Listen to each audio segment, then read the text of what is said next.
অনেক দিন ধরে মুড়ি খাওয়া হয় না, তাই ভাবলাম আজকে বৃহস্পতিবার হিসেবে মুড়ির আয়োজন করলে খারাপ হয় না।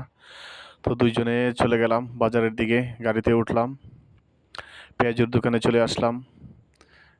পেঁয়াজু 100 টাকার পেঁয়াজু নিলাম, ছোলা বুট নিলাম, সব কিছু প্যাকেজিং করে জিলাপির দোকানে গেলাম। মুড়ির সাথে জিলাপি না হলে জমে না। জিলাপি কেনা শেষ, কাঁচা বাজারে দিয়ে গেলাম। শশা কিনতে হবে, শশা 40 টাকা কেজি, 10 টাকা কমিয়ে 30 টাকায় নিলাম।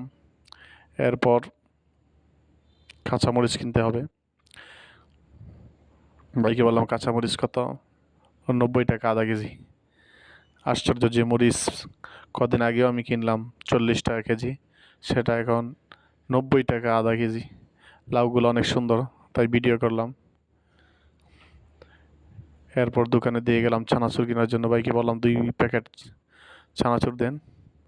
এরপর একটু সেলফি দিয়ে ভিডিও করলাম।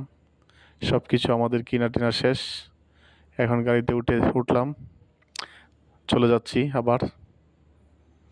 সব কিছু কিনা শেষ, মাদ্রাসায় ঢুকে গেলাম,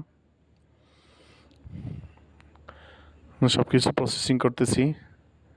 মাগরিবের আজানের আগে সব কিছু ওকে করে মাগরিবের পর যাতে খাওয়া দাওয়া শুরু করা যায়।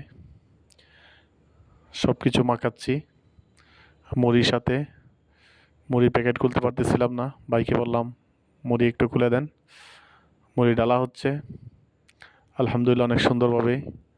আজকে সব কিছু শেষের দিকে, সবাই একসাথে হেল্প করতেছে মুড়ি মাখানোর।